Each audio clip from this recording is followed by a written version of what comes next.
Who are the pioneers who shaped our country? Today, let's pay tribute to these 4 Native American visionaries who shaped our nation.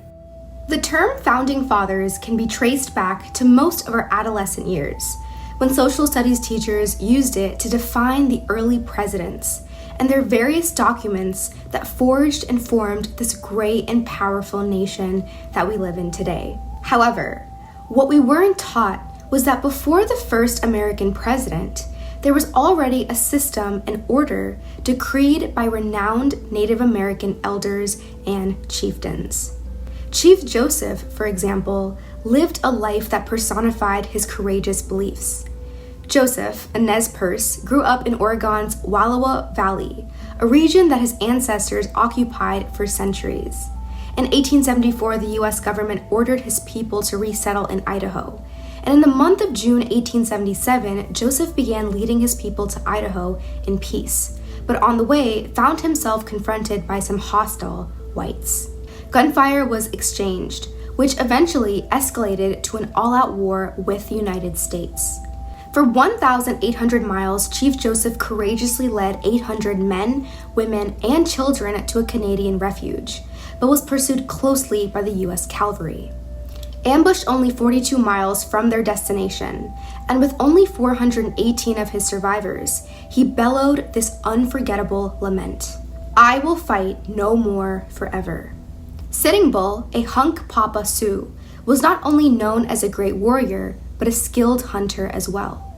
Being a respected Sioux leader, one of his main objectives was to feed his people and lead them to the ever-changing, migrating buffalo herds. As he strove to fulfill his role, he was met by much resistance from the U.S. government. Eventually, his zeal to make a way for his people met its fiercest opponent in General George Custer, that soon took its toll, resulting in the near extinction of the buffalo. Geronimo, a Chiricahua Apache, was as famous a figure as they come in the history of the West.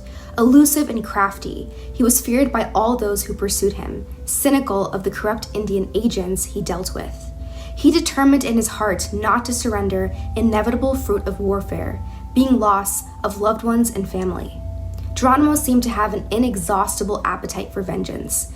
Eventually, after many failed attempts, Geronimo and his renegade band were finally captured, and he was sent to a Florida jail as a prisoner of war. Red Cloud, an Oglala Sioux, wanted nothing more than to see his people flourish and to see their rights justly protected. He startled his white contemporaries at government councils with his sincerity and boldness, and was revered on the battlefield as a first-rate military strategist. In one of the most stunning victories in the Indian Wars, Red Cloud assembled a force of 2,000 Sioux, Cheyenne, Arapaho to drive the U.S. Army away from their territory, which was located west the Black Hills. He spent his whole life tenaciously fighting to defend Sioux homeland that rightfully belonged to him and his people. If the term Founding Fathers was properly defined for us as young people, it would first apply to the many Native American leaders who fought valiantly to preserve their people's way of life. A way of life where land was not something to be bought or sold, but instead was a gift to be governed by good and humble stewards. This Native American Heritage Month, join us for an inspiring journey with the vibrant and dynamic speaker, Milton Hunt.